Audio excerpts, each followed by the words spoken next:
आज हम 1853 के चार्टर अधिनियम के प्रावधानों का विश्लेषण करेंगे। 1853 का चार्टर अधिनियम जो होता है, ये अपने तरह का अंतिम अधिनियम तो था ही, फिर भी संवैधानिक दृष्टि से बड़ा महत्वपूर्ण है ये। हम देखते हैं कि 1853 का चार्टर एक्ट जो आता है, ये कंपनी के प्रशासन के ढांचे में तो परिवर्तन करता ही है, किंतु इसकी जो शासकीय नीति है, जो प्रशासन की कार्यकुशलता है, उनमें कोई बिल्कुल भी वृद्धि नहीं होती है। तो देखते हैं कि 1853 का जो चार्टर एक्ट है, अगर हम इसकी पृष्ठभूमि को देखें तो इसकी पृष्ठभूमि काफ़ी अनोखी है। हम देखते हैं कि 18 से उससे आगे हम थोड़ा जाए तो हम देखते हैं कि 1833 का जो चार्टर एक्ट आता है, उसमें जो होता है, ईस्ट इंडिया कंपनी को अगले 20 वर्षों के लिए भारत पर शासन करने का अधिकार जो दिया जाता है, किंतु 1853 में जो है वो अवधि जो होता है, जो शासन करने का जो अधिकार था, वो समाप्त हो रहा था। तो होता क्या है कि ब्रिटिश संसद के सामने उसके नवीकरण करने का यानी कि चार्टर एक्ट को पुनः नवीकरण करने का ब्रिटिश संसद के सामने उपस्थित किया जाता है। लेकिन अभी जो परिस्थिति है वो 1833 के जैसा नहीं था, परिस्थितियों में काफ़ी बदलाव हो गया था।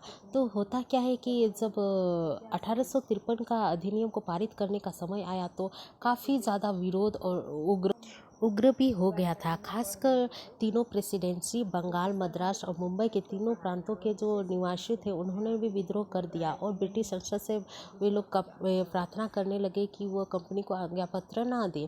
और साथ ही साथ उन्होंने एक हस्ताक्षर कार्यक्रम शुरू किया, जिनमें ब्रिटिश संसद में बैठे लोगों तक अपनी बात को वो पहुँचाने का एक कार्यक्रम शुरू किया, जिसके द्वारा उन्होंने अपनी कुछ मांगें रखी।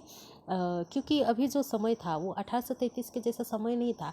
1833 का चार्टर एक्ट में हम देखते हैं कि भारतीयों को जो होता है कि उन्हें बाहर पढ़ने का मौका दिया जाता है, जिससे क्या होता है कि लोग विदेश गए, वहाँ से पढ़ के आए। जब वे भारत वापस आए तो उन्होंने देखा कि उन्हें उच्च पदों पर नियुक्ति नहीं किया जा रहा था, भारतीयों को उच्च पदों पर नियुक्ति नहीं हो रहा था। तो जिसके लिए भी उन्होंने विद्रोह करने लगा और उन्होंने अपने क्या बोलते हैं, उन्होंने ब्रिटिश संसद के सामने कुछ मांगे रखी। उन्होंने अलग विधानमंडल बनाने का मांग किया। साथ ही साथ उनका कहना था कि दोहरे शासन का अंत कर दिया जाए और भारतीय शासन को एक राज्य सचिव के अंदर रखा जाए और राज्य सचिव की सहायता के लिए परिषद का गठन किया जाए, जिसके सदस्य को भारतीय प्रशासन का अनुभव हो।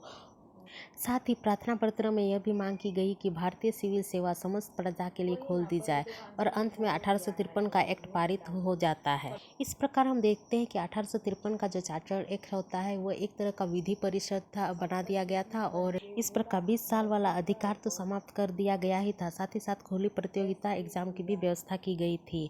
इसके पार्ट 2 में हम 1853 की मुख्य धारा का विश्लेषण करेंगे।